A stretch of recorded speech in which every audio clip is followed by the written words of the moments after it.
सावळी विहीर ते कोपरगाव या राष्ट्रीय महामार्ग क्रमांक 752 जे नगर मनमाड या राष्ट्रीय महामार्गाचं काम चालू आहे। यात शेतातून रोड रुंदीकरण होत आहेत। सदर शेतकरी यांची शेत जमीन एनए प्लांटमधून रुंदीकरण अधिग्रहित करण्यास सुरुवात केली आहे।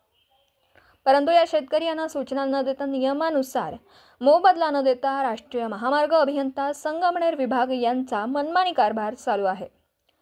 याला रोड रुंदीकरण मसुदामध्ये शेतकरी व एनए प्लॉट धारक यांना विश्वासपूर्वक आधार न देता बेट नाका, पुणतांबा, चौफुली, कोकमठाण येथे डक्स बोगदा केल्याने अनेक अपघात होऊन बळी गेले आहेत।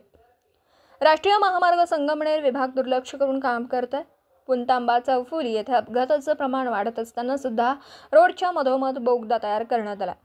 सदर बोगद्याच्या दोनही बाजूला भिंत आहे। बोगदा रुंदीकरण भिंत 100 फूट असून यातून जाणारी वाहतूक ही दिसणार नाही।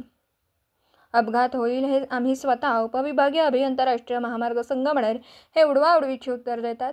सावळ विहीर प्रमाणे पिलर उड्डाण पूल रचना करावी म्हणजे अपघात रोखण्यासाठी मदत होईल। समाजाला न्याय देण्यासाठी आमरण उपोषणाला बसावं लागलं आहे असं शिवाजी कवडे यांनी सांगितलं।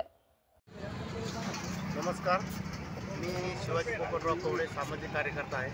219 कोपरगाव विधानसभा मतदारसंघामध्ये सामाजिक कार्य करीत आहे। राष्ट्रीय महामार्ग 752 या रोडचं जे कामकाज आज चालू आहे, काही ठिकाणी कामकाज बंद आहे। तर मग हे कामकाज का बंद आहे? त्यामध्ये माझं जी पहिली मागणी आहे, कोपरगाव सावळीवीर असं दक्षिण उत्तर नगर मनमाड हायवे रोड 752चं कामकाज चालू आहे। त्याचं रुंदीकरण पण चालू आहे। या रुंदीकरणाच्या बाजूने पूर्व पश्चिम बाजूने जे राहणारे शेतकरी आहेत यांचा भूखंड शेती व एनए प्लॉटमधून रुंदीकरण झाल्याने राष्ट्रीय महामार्ग अधिग्रहित केला आहे। परंतु शासकीय नियमानुसार या ठिकाणी जे शेतकरी आहे, एनए प्लॉट धारक आहे, यांना आजपर्यंत शासनाच्या निर्णयानुसार कोणताही मोबदला देण्यात आला नाही आणि त्यांना तो मोबदला देण्यात आल्याने हा त्यांच्यावर एक पहिला अन्याय झालेला आहे।